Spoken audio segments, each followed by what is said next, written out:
The renowned Stoic philosopher Epictetus once said, "The key is to keep company only with people who uplift you, whose presence calls forth your best." You might be familiar with the saying, "You are the average of the 5 people you spend the most time with." Today, we will explore this concept through a Stoic lens. We'll discuss 7 types of people who can derail your progress in Stoic philosophy and provide strategies to navigate these challenging relationships. Before we dive in, please like this video to support the spread of Stoic philosophy. If you haven't subscribed yet, make sure to do so and hit the notification bell to never miss an update. Type of people 1. Complainer. We all know someone who perpetually finds fault in everything: the weather, their job, even their meal at a popular restaurant. You might think ignoring them is an easy solution, but constant exposure to such negativity can drain your mental well-being.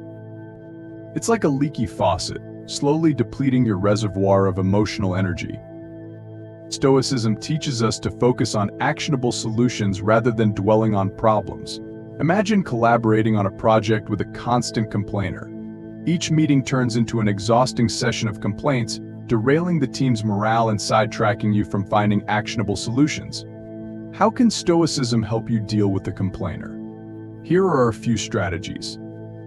Limit exposure. Minimize your interactions with the complainer whenever possible.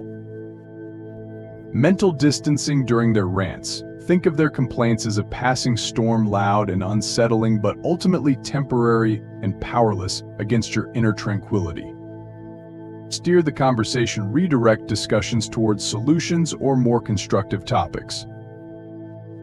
Marcus Aurelius wisely said, "You have power over your mind, not outside events.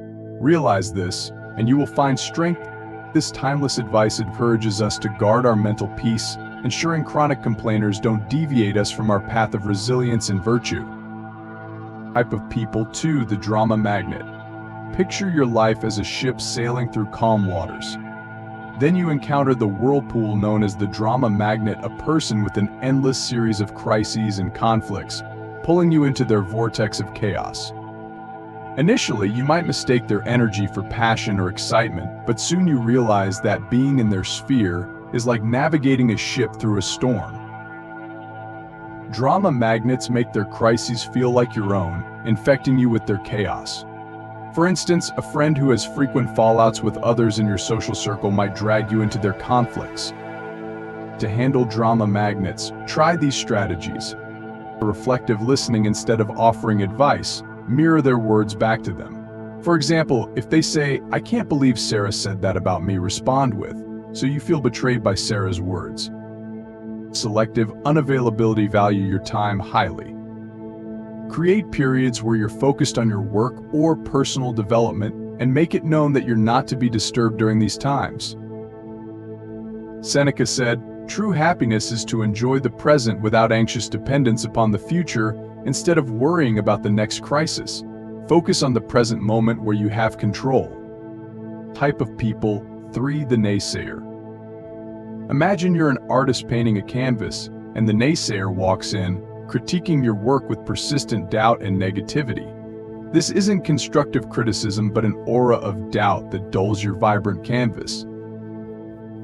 For instance, if you're excited about a new career path, the naysayer quickly lists all the reasons it won't work. Soon, their doubts start to feel like your own, shaking your self-assured vision.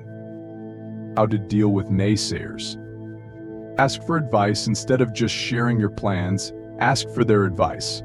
This can shift their perspective from outright negativity to constructive feedback.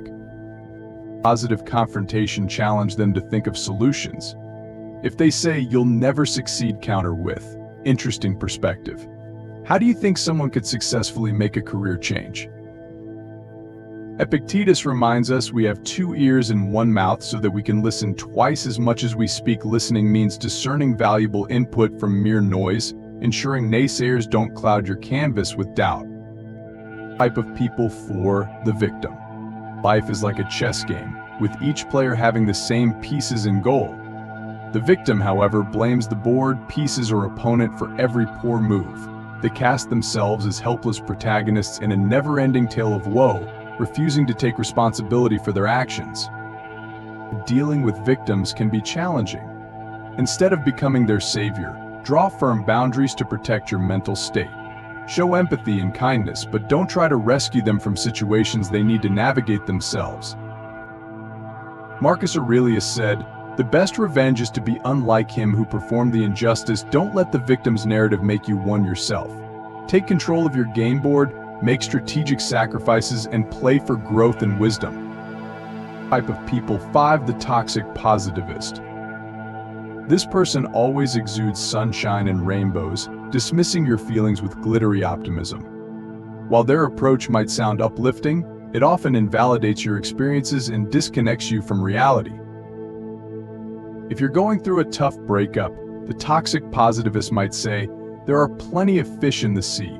Just be happy." This neglects the complexities of human emotion. To handle toxic positivists.